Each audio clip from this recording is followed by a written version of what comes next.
मित्रांनो, शेत शिवार या युट्यूब चॅनल मध्ये आपलं सर्वांचं स्वागत आहे. विशाल मगर आज आपल्याला गायीविषयी मार्गदर्शन करणार आहे. कोणत्या जातीची गाय भाऊ ही?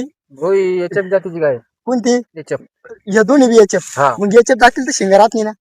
मग शिंगारात म्हणजे त्यांची शिंग हे केलं म्हणजे बोडकं केलं जातं त्यांना गाईंना काही पण यायला बोडकं नाही करे. मग ही गाय किती दिवसापासून तुमच्याकडे आला? आता या गाईला कम से कम 5-6 वर्ष झाले असेल. किती हिला किती वर्ष झाले असेल? 5-6 वर्ष.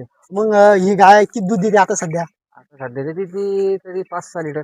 मग ही गाय पण एक खाली आहे. नाही खाली आहे. मग किती लिटर दूध देते गाय? लिमिट लोक समजा असं निमित्त तिची 8 लिटर. 8 लिटर आहे का? ही गाय किती लिटर देते मग? आणि ती काय आहे त्याला पहिले जाणल्या देते तरी 6-7 लिटर. आणि नंतर नंतर 4-4.5-5. मग ही गाय पण आहे का आता? नाही ती पण नाही गाभण. दोन्ही खालीचे. हा मग या गाईचं याचा चारा पाणी कसा करावा लागतो आता? चारा हेच आता आपल्या सकाळी दुपारी संध्याकाळी. सकाळी काय राहत मग त्याला खायला? सकाळी मुरगास. आणि संध्याकाळी?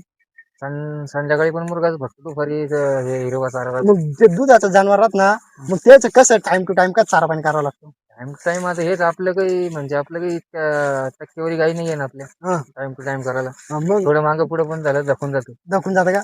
मग या गाईचं फॅट कसं आहे दुधाचा?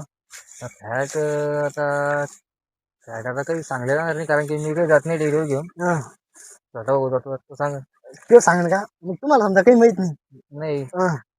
मग ही गाई आज कधी का पण राहील गाय मग आता? ही गाय आता मागं राहिली तर राहिली तर राहिली तर ठीक. जशा दुसऱ्या गाई समजा राहायला घांसत्या का पण राहायला तशी या घांजत नाही का? नाही ह्या नाही घालत. कशामुळे घांजत नाही या? कारण की आता या गाई म्हणजे आता एचएफ गावड्या म्हणजे गांजत नाही सरासरी जादा करून. नाही का? मग आता काही किती म्हणणार राहिलं बा समजा एचएफ गाई राहत्या समजा त्याकडे वातावरण सण होत नाही, आपल्याकडे हे खरं आहे का? नाही ते दुसऱ्या गाई राहते त्या हा. हे सण होते यांना. मग तुम्ही जादा टक्केवारी गाई राहत त्यांना सण नसतो. मग तुम्ही गाय कशी आणली? खूप आणली? ही ओढून आणली होती. केव्हा आणली थोडं? ही गाई 4-5 वर्षापूर्वी आणली होती. 4-5 वर्षापूर्वी. तुमच्याकडे किती वेळ येते म्हणजे या गाईचं? ह्या गाईचं आता आमच्याकडं 5-6 वेळ असेल. किती? 5-6. मग प्रत्येक वेळेत परत दुधाला वाढते का तेवढी न तेवढीची? नाही तेवढीच. आणि मग ही गाय कशी आणली? ही गाय हिची वासरी. ही गायीची वासरी का? हा. ही गायीची वासरी. मग ही किती दूध देते ही आता? 6-7 लिटर. 6-7 लिटर देते का? म्हणजे आता देऊ राहिली ती 5-5.5 लिटर पण पहिले 6-7 लिटर द्यायचं. 6-7 लिटर का? मग ही गाय बी हिला बी आपल्याकडे तापमान सहन होतं का? म्हणजे आता हिची वासरीच ती. हिची वासरी का?